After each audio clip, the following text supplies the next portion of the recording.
I want to wrap up the formal review on, or kind of a discussion of resonance structures by talking about their impact on acidity. So if we look at this, resonance structures and acid-base reactions, or relative acidity. Okay, so where we say that stronger acids have a higher or greater relative acidity. That should make sense. If I say something is more acidic, you're going to say, then you're going to say it's probably a stronger acid. Acidity. There we go. Okay. Now, what this has to do with resonance structures actually relates to the concept that we should recall, that is, more resonance structures equals more stability. And what this refers to is that if you have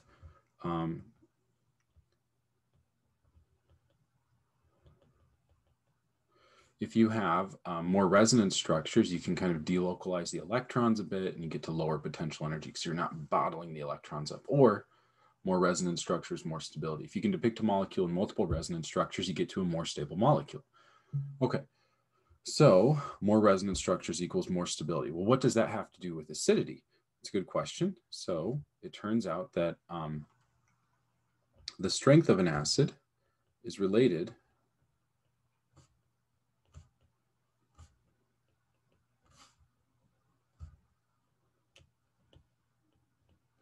to the stability of its conjugate base.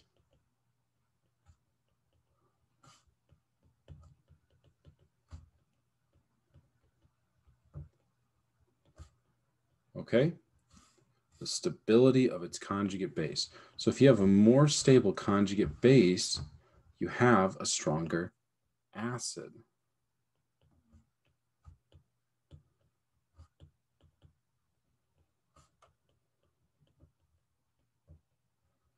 So a more stable conjugate base results from a stronger acid. Acid strength is all about the relative stability of the conjugate base, okay?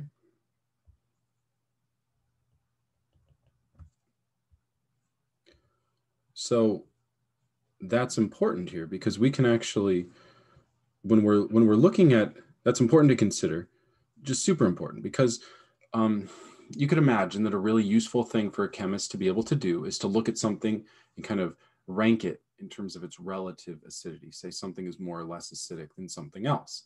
Well, what that chemist always has to do is take the acid to its conjugate base and look at the relative stability of the conjugate base. Now, just to recall some nomenclature here, HA is a pretty good designator for a generic acid, and this acid is a Bronsted acid. I'm going to put Bronsted in parentheses here.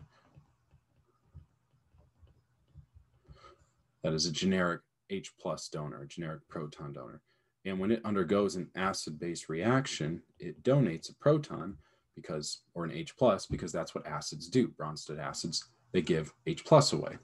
Well, the other thing that results from this is the conjugate acid, which is the structure after it's lost its acidic hydrogen and now has a negative charge on one of the elements. This is the conjugate acid. Excuse me, conjugate base. Goodness. Hopefully I didn't say that too many times. Conjugate base. The conjugate base results from the acid. The acid goes to the conjugate base. Now, what we want to look at is the relative stability of the conjugate base. Well, we can do that very easily. We just kind of take a molecule. For instance, this is ethanol. And it has a pKa equal to 15. This isn't a number I need you to know right now. Okay, I don't need you to know this. I just need you to recognize what pKa is. It's a measure of relative acidity. The lower the pKa value, the more acidic the molecule is. So pKa equals 15. Now what I'm saying is that can undergo in equilibrium an acid-base reaction. You could draw an arrow for it. The arrow is going to jump from the OH and onto the oxygen atom. to give rise to this structure. This structure is the conjugate base of ethanol. Okay, so I'm going to ask you, how acidic is ethanol? Your eyes should immediately go from ethanol over to its conjugate base, which in this case is now alkoxide. I want you to look at it and tell me how relatively stable it is. And you're looking at it, you're like, I don't really know, because I haven't given you anything to compare it to. Okay, so we want to compare it to things. This is what being relative is all about. Let's have a molecule with the same number of carbon atoms, but an additional oxygen. Okay, so in this molecule, what we could do is lose an H plus, draw an arrow for it, showing the electrons moving on to the oxygen atom. They pick up another lone pair of electrons and an overall -1 charge now on the oxygen atom. And I ask you, for this molecule and its conjugate base,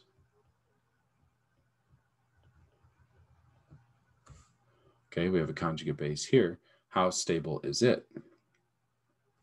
Well, let's look at this conjugate base, this one in particular. What I want you to first recognize about this conjugate base is that it has a double bond. If it has a double bond, we can draw resonance structures for it. I'm going to pick on the resonance structure where we boost the electrons onto the oxygen atom.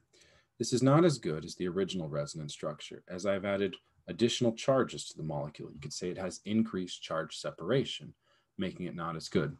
More importantly, the central carbon atom, now labeled with the plus charge, does not have an octet. It only has 6 electrons. So this isn't a great resonance structure when compared to the previous one, but it points out an opportunity. We could draw resonance structures. The fact that we can draw a resonance structure shows us that we have added stability when compared to other molecules that don't have the opportunity to draw resonance structures. We can further push the electrons over from the negative charge in the lower right to give rise to this structure. Now you might say, Willoughby, isn't the structure on the right a duplicate of the structure on the left? I would say no. I'm trying to depict the molecule in different ways. I'm not trying to draw constitutional isomers. Those two structures are different representations of the same molecule. Now we have multiple resonance structures and multiple resonance structures.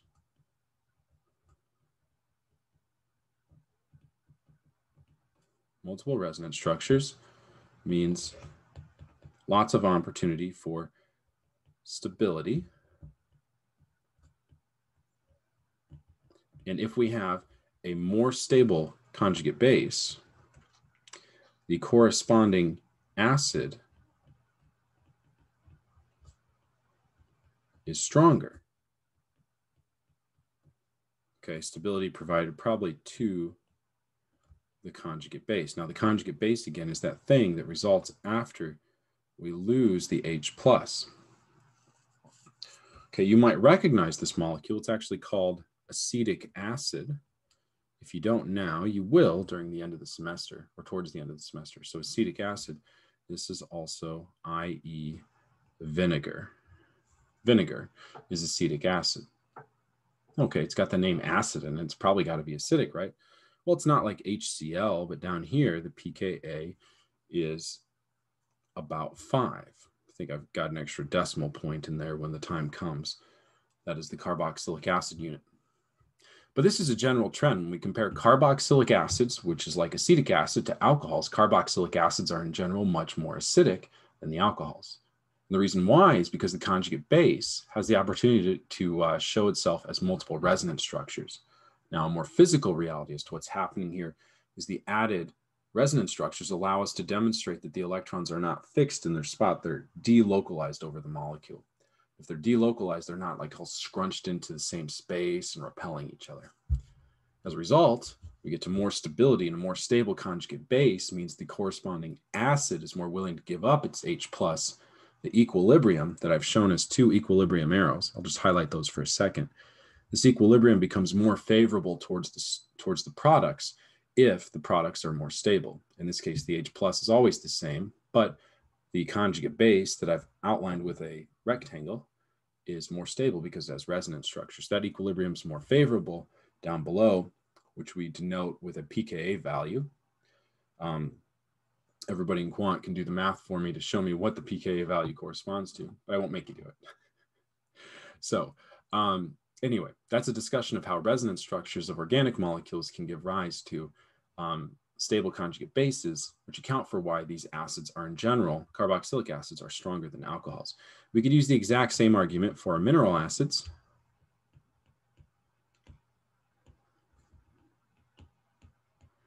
So these are considered to be in the realm of inorganic chemistry because they don't have any carbon atoms as a central feature.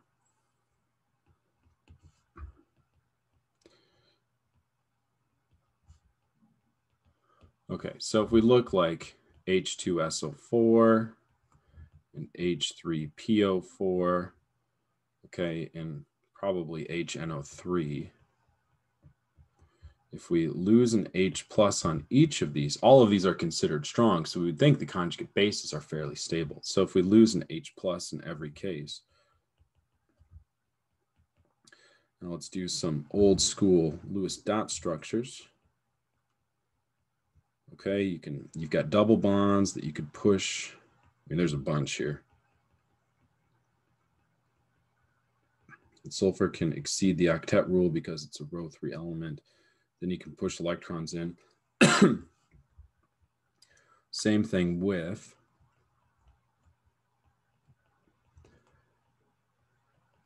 conjugate, the conjugate base of phosphoric acid. And same with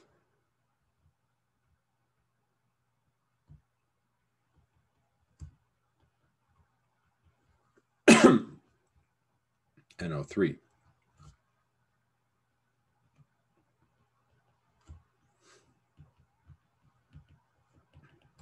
Point is, for all of these, all conjugate bases can be shown as multiple resonance structures.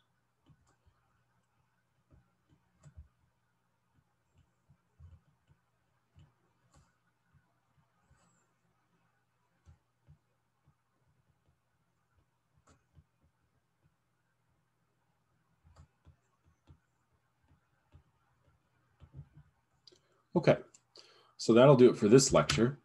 I just wanted to kind of point out that resonance structures can be related to, can correlate with relative acidity when you look at the conjugate bases. So always focus on those conjugate bases. Okay, that'll do it for this time. We'll see you next time.